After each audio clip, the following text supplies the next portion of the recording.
Le serviteur de Dieu qui va encore nous amener dans la présence de Dieu.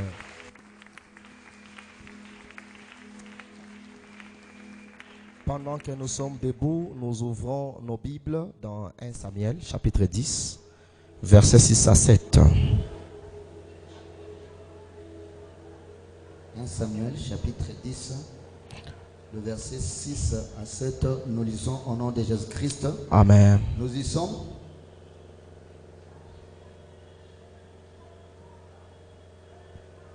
Nous pouvons lire ensemble. Oui. Nous lisons la parole de Dieu. Amen. L'Esprit de l'Éternel te saisira, tu prophétiseras avec eux et tu seras changé en un autre homme.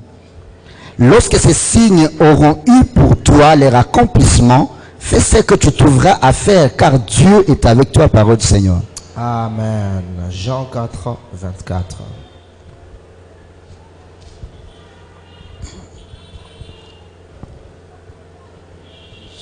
Jean chapitre 4 et le verset 24. La parole de Dieu dit ceci. Dieu est esprit, il faut que ceux qui l'adorent en esprit et en vérité, parole du Seigneur. Amen. On peut acclamer très fort le Seigneur. Et on reprend nos places. Je bénis grandement le nom du Seigneur du fait de nous accorder encore une fois le souffle de vie et que nous soyons dans sa présence.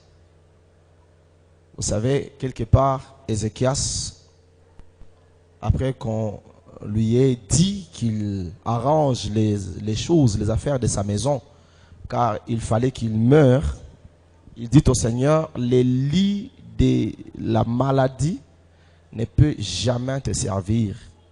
Il ne peut jamais te louer. Et Dieu lui accorda la santé et la vie afin qu'il le loue. Dans le psaume 150, verset 6, il est dit que tous ceux qui respirent louent l'Éternel. Et nous aussi, vu que nous respirons, nous pouvons encore nous mouvoir, nous pouvons encore venir en ces lieux et les célébrer. Nous lui rendons gloire et hommage dans le nom de Jésus. Je remercie le comité directeur de l'église, l'ancien responsable et tous ses collaborateurs du fait de m'avoir aligné cette semaine, car je ne pouvais pas monter du haut de cette chaire sans leur approbation. Et pour ça, je dis que leur Dieu soit mon Dieu. Je te remercie aussi, toi qui as répondu à l'invitation divine, car nombreux sont les appelés, mais les élus sont tellement peu. Et vous, vous faites partie des élus de Dieu. Que Dieu vous bénisse. À partir de mercredi, nous avons introduit notre leçon intitulée « L'esprit qui transforme », tel que nous venons de le lire dans 1 Samuel chapitre 10, le verset 6 jusqu'au verset 7. La Bible dit « L'Esprit de Dieu te saisira, tu prophétiseras avec eux, mais tu seras transformé en un autre homme. » Et le verset 7 dit « Quand tous ces signes auront pour toi leur accomplissement, va faire ce que tu veux, parce que là, tu es déjà certifié que Dieu est avec toi. » Ceci sont les paroles de l'homme de Dieu, le prophète Samuel, au oint de l'Éternel, Saoul. Et nous avons donné une brève description de notre livre que je ne saurais pas faire aujourd'hui vu que le temps nous presse. Mais nous avons au moins donné deux grandes définitions. La première, nous avions défini la transformation, tel que notre thème est intitulé « L'esprit qui transforme ». Qu'est-ce qu'une transformation? Et nous avons pris deux grandes définitions, mais je préfère me limiter à une seule. La deuxième que nous avions donnée le mercredi. Il dit que la transformation, c'est modifier de façon spectaculaire spectaculaire l'état physique, l'état moral, l'état psychologique de quelqu'un. Transformé d'une manière ou modifié d'une manière spectaculaire l'état physique d'une personne, l'état moral, sa façon de penser, sa façon d'agir. Vous la modifiez quand la personne ou l'état de la personne, morale, physique, psychologique, est modifié. On dit que cette personne est transformée. La transformation. Elle est synonyme encore de métamorphose. Elle est encore synonyme de changer.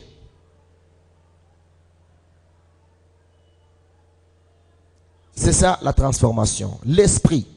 Nous avons dit que l'esprit a deux façons ou deux manières de se définir. Premièrement en hébreu et deuxièmement en grec. En hébreu, l'esprit signifie ruach. Ruach. Ruach. R-O-U-A-C-K-H. Ruach. Et en grec, c'est pneuma. Mais dans toutes ces deux langues, ce mot signifie le vent. Ça signifie aussi la puissance. Et ça signifie encore l'esprit. Chez un hébreu, quand il dit ruach, il sous-entend un vent. Et même Jésus, quand il voulait définir l'esprit, il ne s'était pas vraiment éloigné de cette pensée. Voilà pourquoi quand il parle à Nicodème, dans Jean chapitre 3, au verset 8, si vous descendez, il dit, le vent souffle, vous ne le voyez pas. Vous ne savez pas d'où il vient, vous ne savez pas où il va, mais vous sentez seulement sa voix. Vous entendez sa voix. Tel il en est de même de tout celui qui est né de l'esprit. Donc Dieu, Jésus voulait montrer que l'esprit c'est le vent. L'esprit ça a une puissance, mais l'esprit est invisible. Parlant du vent, un hébreu sous-entend trois grands caractères du vent. Premièrement, un hébreu, quand il parle de ruach, il voit que le vent est immatériel. On ne peut pas le toucher. Voilà pourquoi Jésus dit, vous ne savez pas d'où il vient, vous ne savez pas où il va, mais quand même vous écoutez seulement sa voix. Et il dit, il en est de même de tout celui qui est né de l'esprit. Donc tout homme spirituel devient un homme immatériel. Voilà pourquoi le monde physique et même le monde des ténèbres est incapable de te toucher, incapable de te saisir, incapable de te détruire, car tu es immatériel. On ne peut pas détruire les vents. Amen.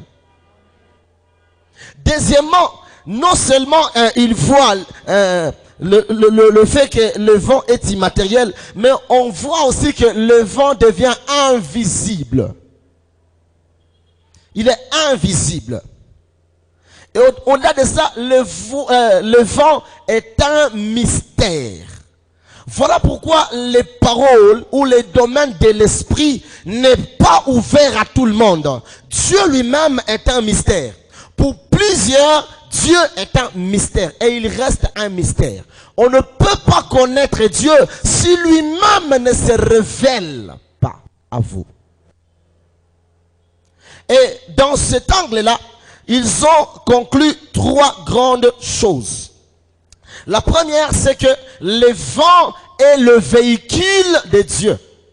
Quand Dieu veut marcher, quand Dieu veut se déplacer, il se déplace par le vent. Il se déplace par son esprit. Voilà pourquoi le jour de la Pentecôte, ils étaient dans un lieu, dans une chambre haute, en train de prier, et soudain, il y a un vent, le bruit d'un vent impétueux.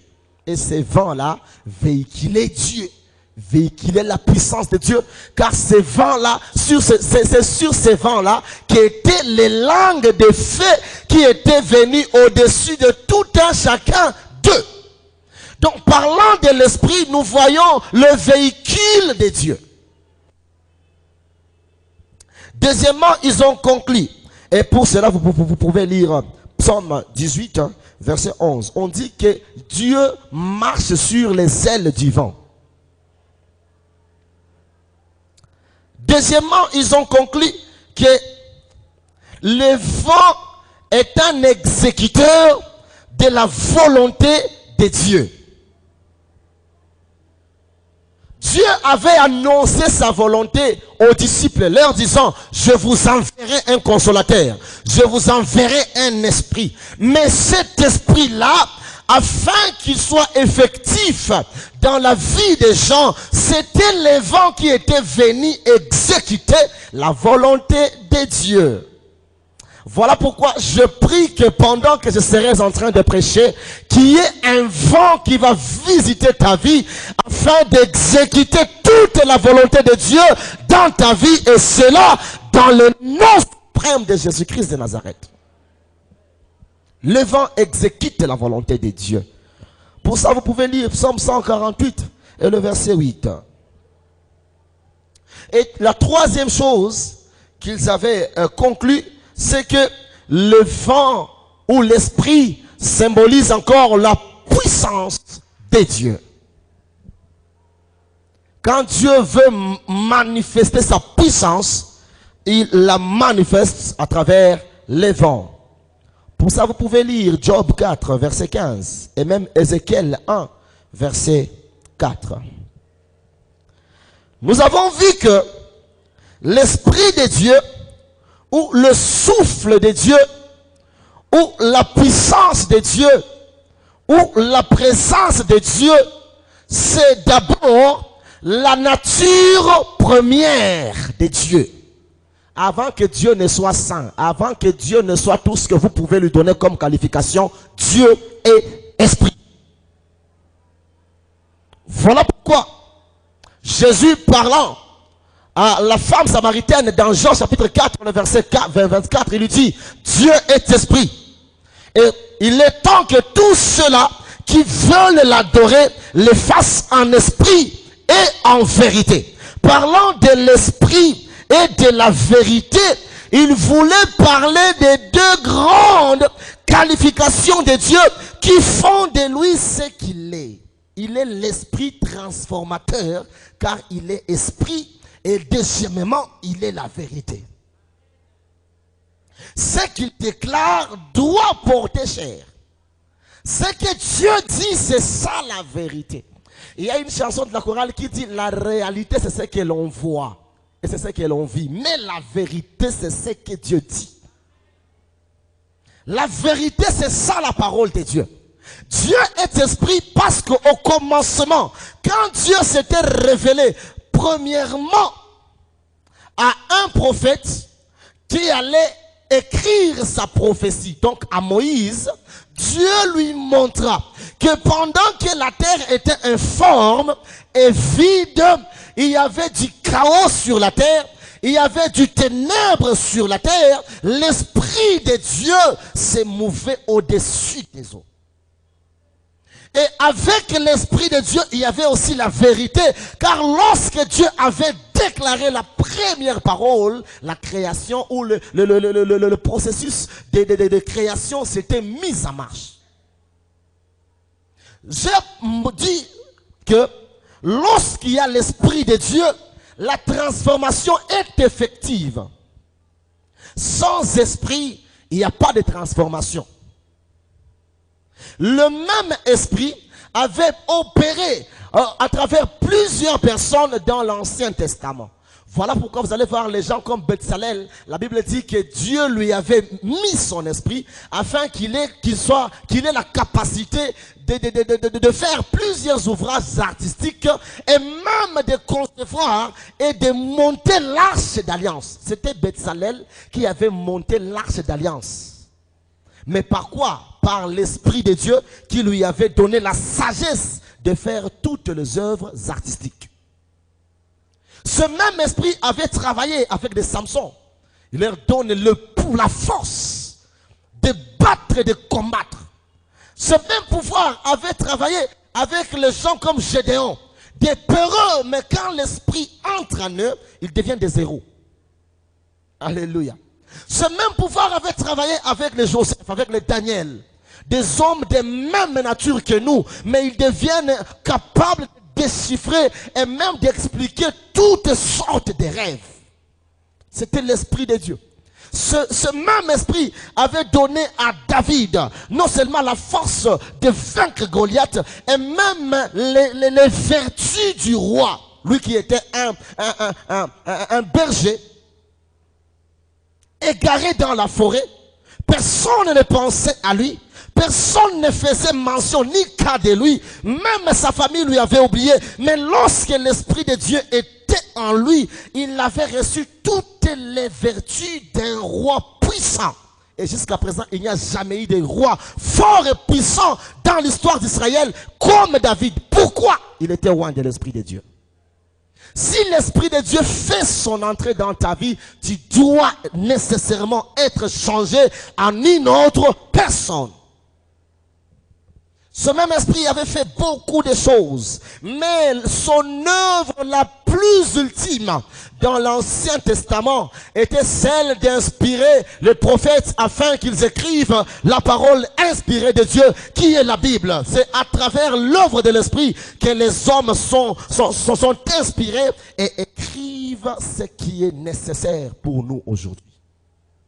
Sans l'esprit de Dieu, la Bible ne serait pas là. Sans l'Esprit de Dieu, les prophètes n'allaient pas écrire.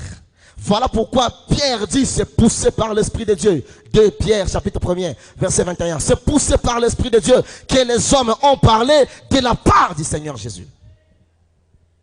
L'Esprit qui transforme. Vous allez voir avec moi que sans l'Esprit de Dieu, la terre jusqu'à présent allait être toujours désolation et sans forme.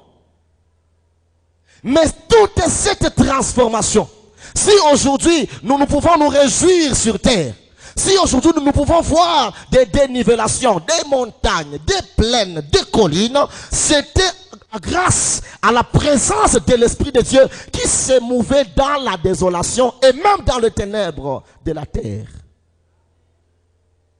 Ce même esprit était encore rentré sur terre dans le Nouveau Testament. Et cet esprit-là était rentré sur terre par le biais, par le canal de la vérité qui est Jésus-Christ de Nazareth. Jésus lui-même est un mystère et son mystère est caché dans l'Esprit de Dieu. Voilà pourquoi sa venue avait été annoncée depuis longtemps par l'Esprit de Dieu. Un fils nous est né, un enfant nous est né, un fils nous est donné. On l'appellera l'admirable, Dieu puissant. Père éternel, l'autorité reposera sur son épaule. Donc on avait déjà annoncé. Balaam dit, je le vois mais pas maintenant, mais je le vois qu'il vient. C'est une étoile, c'est un astre qui viendra et fera tomber même la corne de Moab. C'est Dieu, c'est Jésus lui-même. L'Esprit lui avait annoncé. Voilà pourquoi même, lorsqu'on annonce sa naissance, on dit, c'est l'ombre du Tout-Puissant qui te couvrira et la main du Saint-Esprit viendra sur toi. Lorsqu'il est né, vous allez voir que toute sa vie est dirigée par l'Esprit de Dieu. C'est poussé par l'Esprit de Dieu qu'il était parti au Jourdain afin qu'il soit baptisé. Après son baptême, c'est l'Esprit qui vient le témoigner sous forme de la colombe. Et la voix de l'Esprit s'est fait entendre. Celui-ci est mon fils bien-aimé, en qui j'ai mis toute mon affection. Après là-bas, c'est l'Esprit qui le pousse au désert, afin qu'il fasse 40 jours et 40 nuits de prière. Après là, c'est l'Esprit encore qui l'amène en Galilée afin qu'il commence son ministère.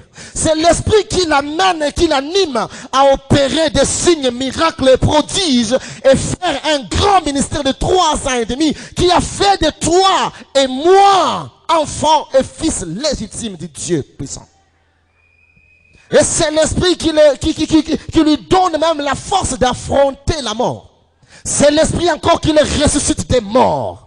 Et lui-même a pris cet esprit-là, il l'a mis en toi, il l'a mis en nous, afin que tel que Jésus et Dieu lui-même est esprit, nous aussi soyons des hommes spirituels.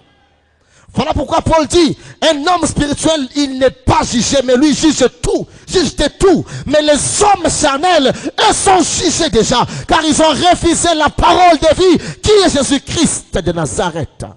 Quand Jésus était venu, il avait deux grandes missions. C'est pas seulement celle de nous sauver, mais les deux grandes missions du Seigneur Jésus-Christ, la première était celle de nous montrer le Père. Et la deuxième était celle de nous donner la nature de Dieu, que nous soyons des hommes spirituels. Voilà pourquoi même dans la prière sacerdotale, il dit, je prie pour eux, ils sont dans le monde, mais ils ne sont pas du monde. Ils sont dans le monde car ils ont un corps, mais ils ne sont pas du monde car ils ont la nature divine. L'Esprit de Dieu vit en eux. Le Saint-Esprit. Et lorsque nous rentrons maintenant dans la similitude entre l'esprit de la nouvelle alliance et l'esprit de l'ancienne alliance, vous allez voir qu'au commencement, si la terre était informe et vide, Dieu voulant transformer la terre et donner à la terre cette forme ici.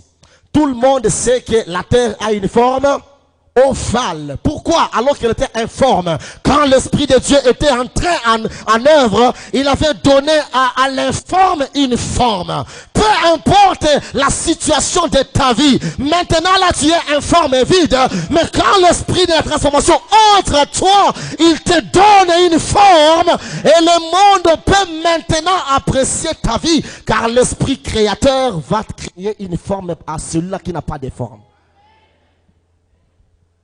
La terre était vide, la terre était ténébreuse, mais avec la présence de l'Esprit et la présence de la vérité dit que la lumière soit, et la lumière fut. Je viens te dire, lorsque nous parlons du ténèbre, nous parlons de l'absence de la lumière. Et parlant de l'absence de la lumière, nous parlons aussi de l'absence de possibilités et moyens.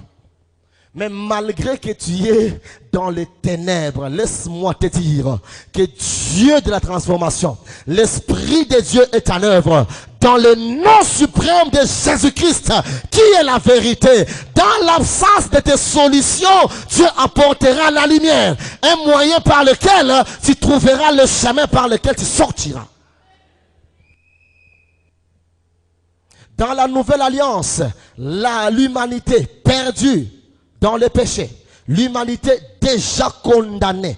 Nous étions tous condamnés. Il a fallu que l'esprit de la création, de la transformation vienne encore créer un royaume de sacrificateurs. Un peuple élu pour Dieu. Les enfants sont nés non de la volonté de l'esprit, non de la volonté du sang et de la chair, mais de la volonté de l'esprit. Ainsi, nous qui étions chaos et désolation, destiné à la mort éternelle, Christ est venu et par la puissance de l'Esprit Saint, il a fait de nous un royaume de sacrificateurs pour Jésus, pour Dieu. Alors pendant que cet homme de Dieu, Saül, était parti rechercher 3 ânesses de son père qui étaient perdus,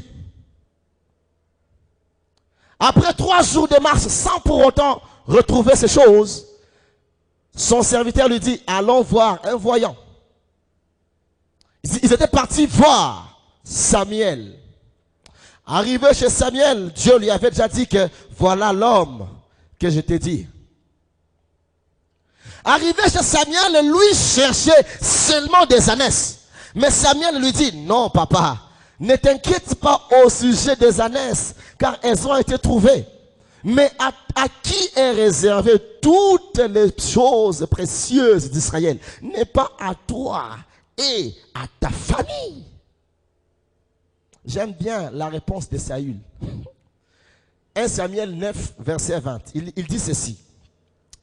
Non, verset 21. Saül répondit, ne suis-je pas benjamite, de l'une des plus petites tribus d'Israël?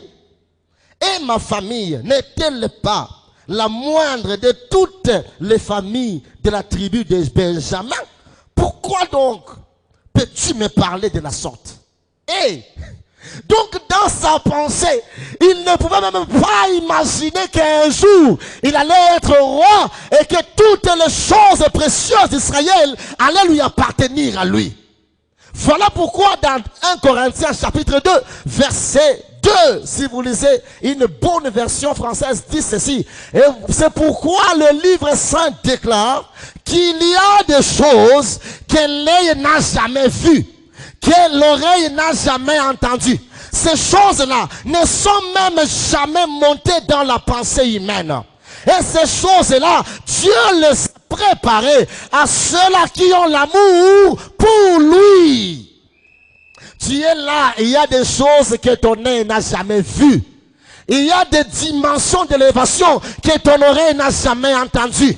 Il y a des dimensions de la vie spirituelle, des dimensions de la vie physique, des dimensions de la vie professionnelle, les dimensions de la vie du business que ta pensée n'a jamais même pensé. Mais je te dis que ces choses-là, Dieu te les réserve à toi, car tu as l'amour de Dieu dans ton cœur. Lui là allait chercher les ânesses, Dieu lui réservait la royauté. Je ne sais pas ce que tu penses maintenant. Je ne sais pas qu'est-ce qui constitue même les requêtes les plus intenses de ton cœur. Mais je te dis que Dieu te réserve une très grande surprise aujourd'hui même dans le nom de Jésus-Christ de Nazareth. Lui qui allait chercher les ânesses, il est rentré avec la royauté. Mais écoutez-moi ces trois signes qui sont tellement nécessaires dans la vie de celui-là qui veut vivre la transformation avec l'Esprit de Dieu.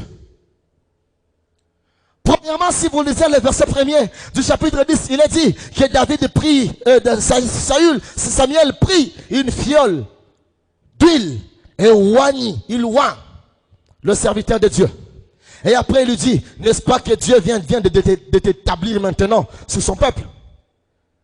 Et par la suite, il lui dit, dès que tu vas me laisser, tu seras en train de marcher, tu arriveras à la tombe de Rachel. Et là, tu verras deux personnes qui te diront, mais les ânesses de ton père là sont déjà retrouvées. Maintenant là, l'inquiétude de ton père, c'est toi. Il se dit, où peut être mon fils? Alléluia. L'onction n'est pas un problème. Mais le respect des signes ou la manifestation des signes qui doivent accompagner l'onction qui constitue la force du oint. Alléluia. Tu peux être oint, mais si tu n'as pas vu les signes, Dieu t'a dit, tu feras ça, je te ferai ça. Quand tu verras ceci, sois sûr que je suis avec toi. Alors cette onction-là n'a même pas de pouvoir. Voilà pourquoi il dit dans Osée, mon peuple est détruit parce qu'il lui manque la connaissance. Il dit ceci, parce que tu as négligé la connaissance, je te dépouillerai de mon sacerdoce. Quand on dit que quelqu'un est déjà sacrificateur, cela veut dire qu'il est oint d'une onction sacerdotale. Mais vu qu'il n'a pas, et qu'il a ignoré des signes qui devaient accompagner l'onction, il a négligé la connaissance. Dieu lui dit, malgré l'huile qui est sur toi, je récupère mon huile sacerdotale, reste tel que tu es. Alléluia. Donc il est nécessaire de comprendre les signes qui doivent donner le pouvoir à l'huile, à l'onction, afin que tu travailles et que tu marches dans la transformation radicale de ta vie.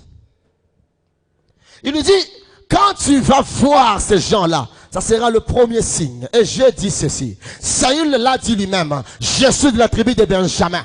Je suis parmi les dernières tribus d'Israël. La maison de mon père, elle est parmi les moindres familles de la tribu de Benjamin. Or, toi et moi savons que Benjamin est le 12e fils d'Israël. Et lors de sa naissance, c'est le deuxième fils de Rachel. Et c'est bien sa naissance, c'est à sa naissance même que Rachel était morte. On lui dit, quand tu arriveras à la tombe de Rachel, les choses vont commencer à se passer dans ta vie. Étant benjamite, Dieu voulait assez qu'il sache que sa vie ou son existence dépend de la mort de Rachel. Et que Dieu voulait lui donner une chance. Afin qu'au lieu d'être le dernier fils de Jacob, lui, Saül, va devenir le dernier fils de Dieu. Donc, toute l'affection qu'on donne au dernier fils, Dieu va lui donner cette affection-là, afin qu'il fasse l'impossible avec Dieu. Alléluia. Quand vous lisez le livre de Genèse 35, vous allez voir que lorsque Rachel était en train de donner naissance à Benjamin, tellement elle avait eu de douleurs atroces, elle lui donna le nom de Ben-Oni. Mais d'abord, le nom de Rachel lui-même signifie quoi?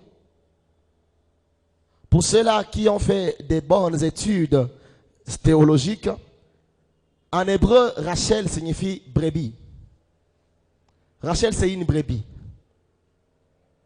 Donc, parlant de la brebis qui était morte, la brebis, en voulant donner naissance, elle a subi des douleurs, elle était morte. Elle dit à son mari, donne à cet enfant le nom de Ben-Oni, qui signifie le fils de ma douleur. Et Jacob vit qu'il était le père, et sachant que tout père aime son dernier fils, il dit, non ma chérie, toi tu as souffert, oui, mais ce petit ici, on l'appellera Benjamin, qui signifie le fils de ma main droite. À quoi cela nous sert aujourd'hui? Nous savons que, parlant de la brebis, nous voyons seulement la mère de l'agneau. Amen. Rachel était morte afin que Benjamin soit né.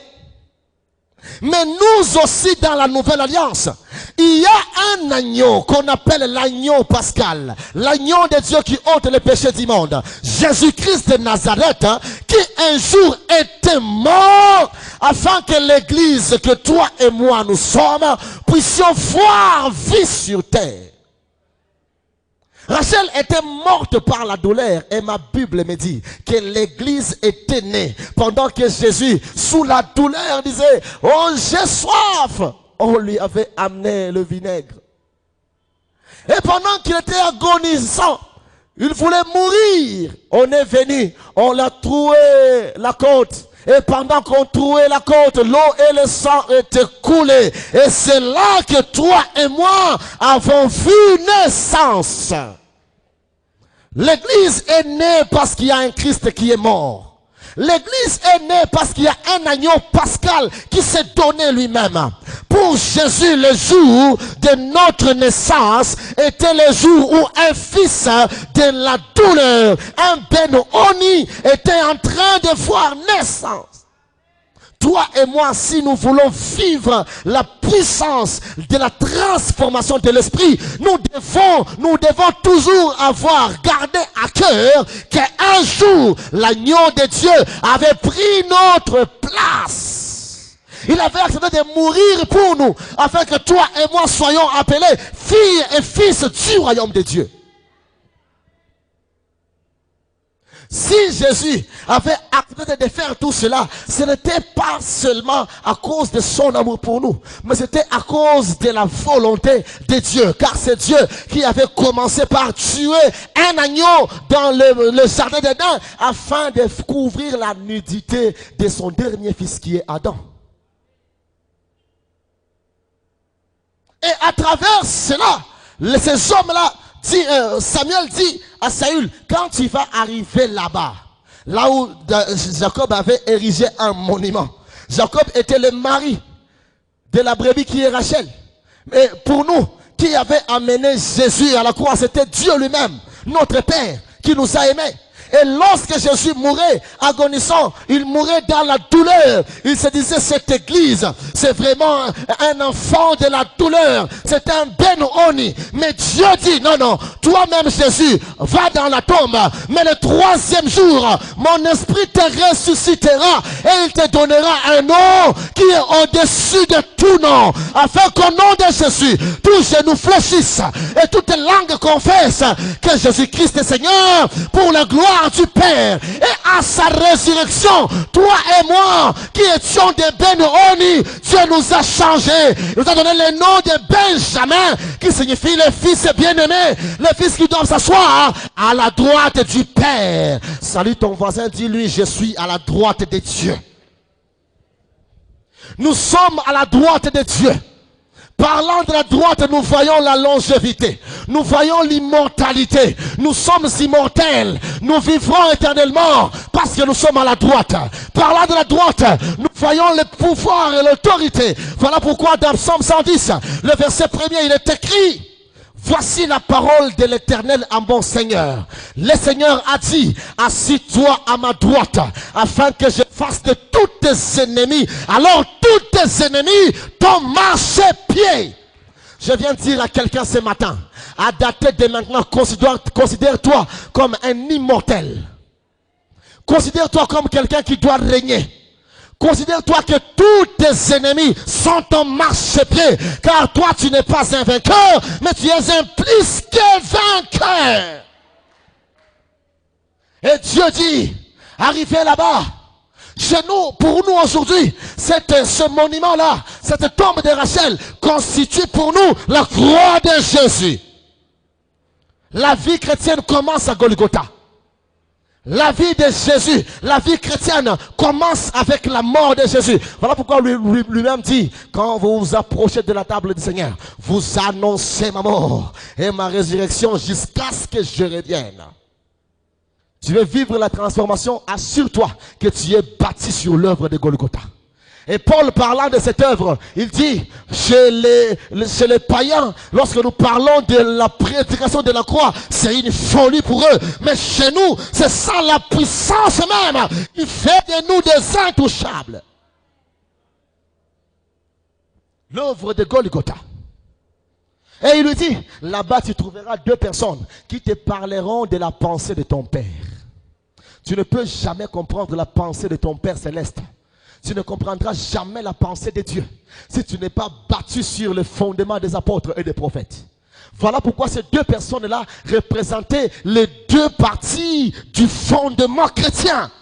Éphésiens 2:20, nous sommes bâtis sur le fondement des apôtres et des prophètes, Jésus-Christ étant la pierre angulaire.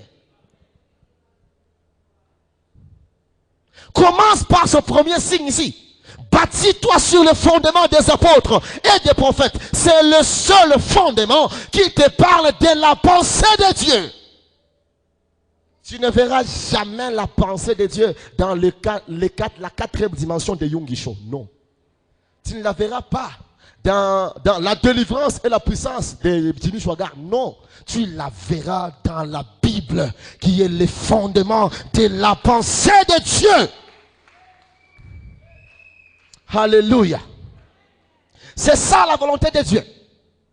Et deuxièmement, que mon Dieu vous bénisse, papa. Alléluia. Deuxièmement, il dit, après avoir vu ces gens-là, tu verras trois hommes quand tu seras sur les chaînes d'Horeb. Tu verras trois hommes qui seront en train d'aller à Bethel. Bethel signifie la maison de l'Éternel. Bethel, c'est l'habitation de Dieu. Mais comment je vais seulement trouver trois hommes? Le chiffre 3 intervient ici. Parce que le chiffre 3 représente la plénitude de la divinité. Alléluia. Parlant du chiffre 3, nous voyons la plénitude de la divinité. Qu'est-ce que cela signifie? Ça signifie que quand tu fais marche avec Dieu et que tu te retrouves déjà fondé sur les fondements des apôtres et des prophètes, Jésus-Christ étant la pierre angulaire, Dieu doit se révéler à toi. Tout celui qui marche avec le Dieu de la Bible, il a Dieu avec lui. Et Dieu dans toute sa plénitude vit en toi.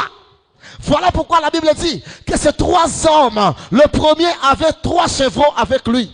Il était devant. Après lui venait le deuxième qui avait 3 pains avec lui. Il venait après lui. Et le troisième avait un outre plein de vin. Il était derrière. Alléluia. Le premier n'est personne d'autre que Dieu, que le Père lui-même, qui devait avoir la plénitude de Dieu dans sa main comme sacrifice. Jean chapitre 3 verset 16. Car Dieu a tant aimé le monde qu'il a donné lui-même son Fils unique, Jésus-Christ de Nazareth. Si c'est son sacrifice-là allait être deux, on allait avoir des doutes. Mais on dit qu'il avait 3 chevreaux qui représentent la plénitude de Dieu dans le sacrifice de Jésus-Christ de Nazareth. Voilà pourquoi dans Colossiens, il est écrit, en Jésus habite corporellement toute la plénitude de la divinité. Quand tu vois Jésus, tu vois le Père, tu vois le Fils, et tu vois le Saint-Esprit en Jésus. Et pour ça, la seule personne, le seul qui pouvait offrir Jésus en sacrifice, c'était Dieu lui-même. Le Père était au devant avec Jésus pour dire, moi je vais donner mon Fils, car j'aime mes derniers enfants, ma dernière progéniture, le monde, je l'aime, je vais offrir un Dieu, afin que le monde revienne à moi et qu'il reprenne sa place à ma droite. La Bible dit que le dernier jour, le jour du jugement, Dieu te prendra toi et moi, nous qui sommes ses Benjamins. Il nous mettra à la droite. Il prendra alors les incrédules, les apostates et tous ceux-là qui n'ont pas voulu vivre la transformation à travers l'Esprit de Dieu. Il les mettra à gauche. Nous qui serons à la droite, Gamaliel Temple qui sera à droite, vivra éternellement avec son Père éternel. Et ceux-là qui seront à gauche mourront éternellement dans le feu de la géhenne. Dis à ton voisin, cela n'est pas ma part. La géhenne n'est pas notre part. Nous sommes enfants bien-aimés de l'Éternel. La deuxième personne avait 3 pains. Pourquoi 3 pains? Cela, c'est toujours voulait montrer que Jésus-Christ, qui est le pain de vie, il a la plénitude de Dieu en lui. Le pain représente la parole de Dieu. Le pain représente la puissance de la création de Dieu. Voilà pourquoi je viens pousser par l'Esprit te dire que la transformation radicale va commencer dans ta vie à partir de maintenant. Et c'est là dans le nom de Jésus-Christ de Nazareth. Tout dépend de la foi que tu mets dans ma parole. Car quand je suis là, c'est l'Esprit de Dieu qui parle et pas moi. La parole, c'est le pain. C'est le pain. Donc la deuxième personne qui était dans les signes de Saül, c'était Jésus-Christ lui-même. Quand vous lisez la Bible dans 1 Jean chapitre 5, le verset 7 à 8, dans certaines versions de la Bible, par exemple comme la version Oswald, comme la version Bible de Jésus-Christ, comme la version King James en français et en anglais. Quand vous lisez par exemple, c'est la version Martin, la Bible dit, il y a 3 qui témoignent au ciel. Il y a le Père, il y a la parole et le Saint-Esprit Saint. Et ces 3 sont un. Même la version Swahili, il est dit. Et puis il dit, il y a 3 autres qui témoignent sur la terre. C'est l'esprit, c'est l'eau et c'est le sang. Et ces 3 se conviennent dans chaque mot qu'ils disent. Alléluia. La parole de Dieu. C'était la 3e personne. La 2e personne que Saül devait croiser. Quand tu es en train de marcher avec Dieu, au-delà de penser au sacrifice ultime de Jésus-Christ, pense aussi à la parole de Dieu qui a tout créé et rien n'a existé sans la parole de Dieu. Ton élévation existe parce que Dieu l'avait déjà déclaré. Tu es vivant parce que Dieu l'a déjà déclaré. C'est ça ta vie. Et la 3e personne qui portait l'outre de vin. Le vin représente la manifestation et la puissance du Saint-Esprit. Voilà pourquoi Ephésiens 5, je pense le verset 18, la Bible dit, ne vous enivrez pas de vin, c'est de la débauche, mais soyez au contraire remplis du Saint-Esprit. Remplis du Saint-Esprit. Et puis Samuel lui dit, ces 2 gens-là vont te donner 2 pains et tu les recevras. Le 2 pains là, que ces gens allaient lui donner, c'était les deux alliances. L'ancienne alliance et la nouvelle alliance. Car la Bible, c'est vraiment la parole certaine de l'Éternel. Ne soyez pas du nombre de ceux-là qui se disent, nous croyons seulement à l'ancienne alliance. Non, vous avez un seul pain. Vous dites, nous sommes les gens de la grâce. Enlevez loin de nous les histoires de l'ancienne alliance. Nous, c'est Paul. Paul, vous avez un pain. Vous n'êtes pas dans la vérité. La vérité, c'est lorsque vous croyez en l'ancienne et en la nouvelle alliance. Car la pierre angulaire elle-même avait déclaré, je ne suis pas venu abolir la loi, mais je suis venu accomplir la loi. Quand vous avez cette révélation de Dieu, vous vivrez l'onction ou l'ivresse du Saint-Esprit. Quand quelqu'un est ivre, il pense avoir toute la force du monde. Il pense avoir toute la science, la connaissance du monde. Chez lui, il peut y avoir un chemin même dans le feu, parce qu'il est ivre.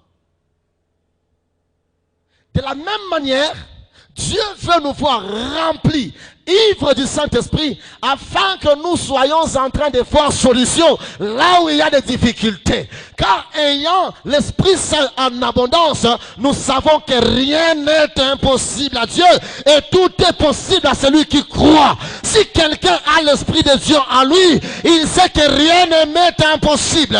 Même devant un problème, même devant des difficultés, il dira, je suis capable de passer par là. Et ça, c'est ce qu'on appelle l'ivresse spirituelle, qui est la foi intense en ce Dieu créateur qui peut transformer le néant en quelque chose de constant. C'est ça l'ivresse du Saint-Esprit. Il n'y a pas de transformation sans la puissance de l'Esprit en toi. Quand il y a l'Esprit de Dieu, même quand tu es devant la mort, tu diras, je ne mourrai pas, je vivrai. Je raconterai les merveilles de l'Éternel. Oh, la Bible me dit, mon juste vivra par la foi. Et quand Dieu voit cette déclaration, qui est animée par la puissance de l'Esprit, Dieu entre en œuvre et il te fait voir ce que tu as déclaré. Peu importe ce que tu es en train de voir, j'ai dit ceci le vendredi. Il est vrai que nous traversons des moments difficiles, des périodes où il y a des morts en cascade, des périodes où il y a des incendies en cascade. Mais nous qui sommes ivres de l'Esprit, nous disons, nos maisons ne vont pas brûler. Nous-mêmes, nous ne mourrons pas comme des hommes ordinaires. Je ne mourrai pas avec des accidents. Je ne mourrai pas par des chavirements. Je ne mourrai pas par n'importe quel mort. Parce que je suis un fils du royaume de Dieu. Que cela soit ton partage au nom de Jésus. Que toutes les maladies qui pouvaient mettre racine en toi, prendre racine, soient extirpées dans le nom suprême de Jésus. Que l'onction de Dieu soit en train d'animer ta vie. Car le Dieu de Bethel se révèle à nous. Le troisième signe, il lui dit, après là-bas, tu arriveras à Gibée à Elohim. Et là, à Gibée à Elohim, tu seras entre deux garnisons. La garnison des Philistins d'un côté et la garnison des fils du prophète, des prophètes d'un autre côté. Mais cette garnison des fils des prophètes ne sera même pas en train de combattre la garnison des Philistins, mais sera en train de prophétiser accompagné des flûtes, de tambourins et même d'autres instruments. Et pendant qu'ils seront en train de prophétiser, tout en louant les seigneurs, toi aussi tu vas te croiser avec eux. Dès que tu le croiseras, l'Esprit de l'Éternel viendra sur toi et tu seras changé en un autre homme. C'est le troisième signe. Gibée à Elohim, c'est un mot hébreu qui signifie la colline de l'Éternel. Quand tu arrives à la colline de l'Éternel, oui, il y a des combats. Mais il y a aussi une garnison de prophètes qui ne fait que louer, adorer et prophétiser en l'honneur du Dieu suprême qui est Jésus-Christ de Nazareth. La colline de l'Éternel, c'est ça l'église. La colline de l'Éternel, c'est ça ta vie courante. Je viens dire à quelqu'un que ta vie courante va se croiser avec l'onction et la mouvance de l'Esprit qui vit dans la communion de l'église. Ici, tel que nous sommes là, il n'y a pas seulement des bonnes personnes. Il y a des gens qui font partie de la garnison des Philistins. Ce sont ceux-là qui, une fois tu as l'onction, tu as la puissance de Dieu, ils sont là pour venir tourmenter ta quiétude. La garnison des Philistins. Ils sont là. Mais malgré ça, il y a aussi les gens qui font partie de la garnison des fils des prophètes. Salut ton frère, dis-lui, nous sommes dans la garnison des fils des prophètes. Nous sommes remplis de l'Esprit Saint. Nous sommes capables de nous communiquer les dons spirituels. Nous sommes capables de chasser les démons et ils fuient au nom de Jésus. Nous sommes capables de marcher et de contempler la gloire de Dieu et monter de gloire en gloire. Car là où il y a l'Esprit de Dieu, là il y a la gloire. Et quand nous contemplons la gloire, que Dieu soit béni. Dans 2 Corinthiens chapitre 3, le verset 16, si vous descendez, il est dit ceci. Là où il y a l'Esprit de Dieu, là il y a la gloire. Dis à ton frère, je suis transformé de gloire en gloire, car l'esprit de la transformation est en moi. Alléluia. Là où il y a l'Esprit de Dieu, il y a la transformation. Et l'Esprit de Dieu qui est en toi est en train de te transformer nuit et jour. Et ce jour, ma prière, est que l'Esprit de Dieu prenne encore racine en toi et qu'il t'amène à quitter la dimension à laquelle tu es, afin que tu touches, que tu expérimentes et que tu sois à même de communiquer la dimension de Dieu dans la vie de plusieurs. C'est à cela que tu es appelé. Je ne sais pas. Nous continuerons, même la fois prochaine, quand nous aurons une autre occasion. Sois debout, nous allons inviter l'Esprit de Dieu. Nous allons inviter l'Esprit de Dieu. Nous savons que l'Esprit de la transformation est là. Il est capable de te toucher. Il est capable de te transformer. Il est capable de te libérer au nom de Jésus. Quand l'Esprit de Dieu vient, partout où les démons, partout où les mauvais esprits ont fait racine, lâche prise afin que l'esprit entre et domine. Il vient pour chasser les ténèbres. Il vient pour détruire tous ceux-là qui sont de la garnison des Philistins. Il vient pour nous donner la supériorité et la suprématie sur toute l'adversité de nos vies. Dis à l'esprit, je suis disposé. Viens, domine ma vie. Quand il vient, il libère les dons qui étaient enfouis. Quand il vient, il extériorise les ministères qui étaient négligés. Quand il vient, il accorde la délivrance à ceux-là qui sont malades. La délivrance invite l'Esprit de Dieu. Resada Korideba. Ouvre ta bouche, invite l'Esprit, dis-lui, je suis le Benjamin de Dieu, je suis le fils, je suis la fille de la main droite de Dieu, je suis là, viens toucher, viens transformer, transforme ma vie, transforme mon ministère, transforme mon boulot, transforme mon business, transforme.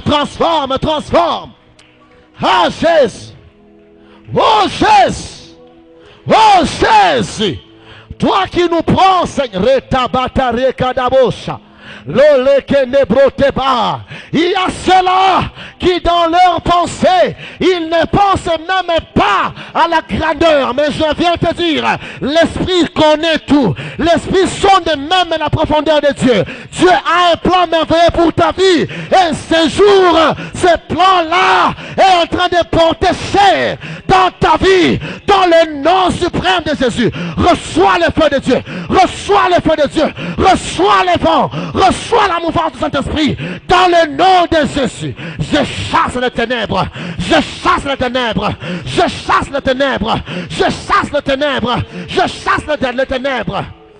Au nom de Jésus. Que les malades reçoivent la guérison ce jour.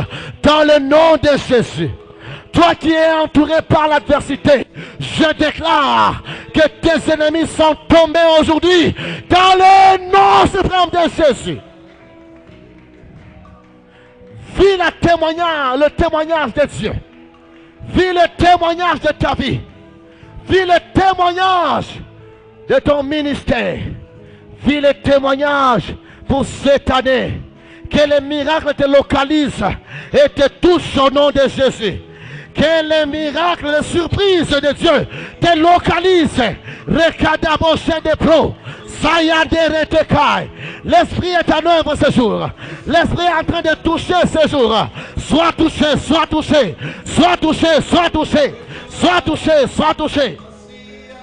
Au nom de Jésus. Au nom de Jésus.